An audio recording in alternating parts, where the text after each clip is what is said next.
tu eri la padrona di questa vita mia. Che delusione che per me sei stata, ero ciecato e troppo innamorato, caro cattivo.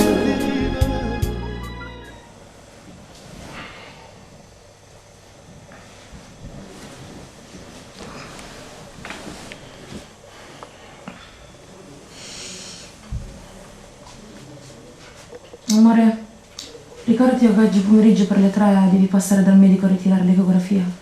Non lo dimenticherò, tranquilla. Tu pensa a riposare, Ok. Scusi, per avere informazioni su questo letto, perché le spiego, il mio problema è il peso, volevo capire se questo letto andrebbe bene per me. Sì, allora questo è l'ultimo modello. Per quanto riguarda il peso, ha le doghe in legno, quindi le migliori che ci siano. Scusi un attimo. Prego. Scusi, non è che per caso mi darebbe il numero di quel tuo amico meccanico? Ho un problemino allo scooter. Ciao. Eleonora, giusto? Sì. Ma come hai fatto a trovarmi? Questo, se non ricordo male, me l'hai dato tu. Dimenticavo. Mario, scusami, potresti occuparti tu un attimo del cliente? Bene, ci penso io, vai tranquillo. Mi allontano un attimo al bar.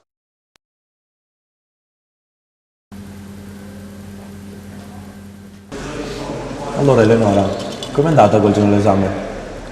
Benone, grazie. Ed è stato tutto merito tuo. Mi hai fatto arrivare in tempo. Dai, sciocchezze. Posso dirti una cosa? Certo, dimmi. È strano, ma da quel giorno che ti ho conosciuto non ho più smesso di pensarti. Sai, credevo fosse una cosa così, una stupida infatuazione. E invece sono passati 3 mesi e ancora non riesco a cancellarti dalla mia mente.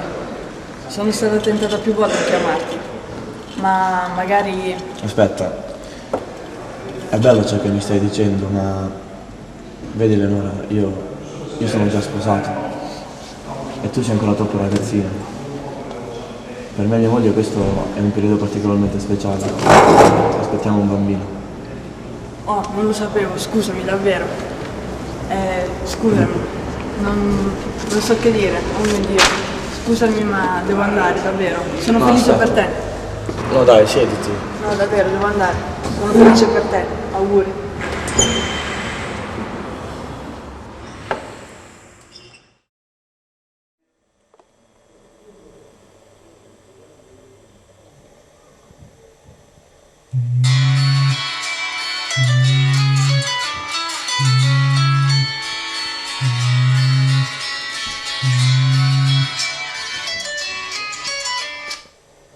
Pronto? Pronto? Chi parla? Pronto? Amore, ma chi è a quest'ora? Hanno riattaccato.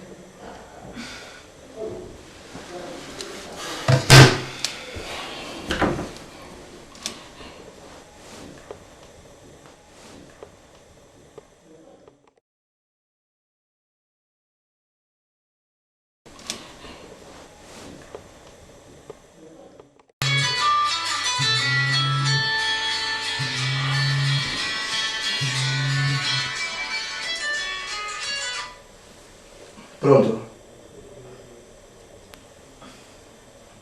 Pronto? Chi parla? Pronto?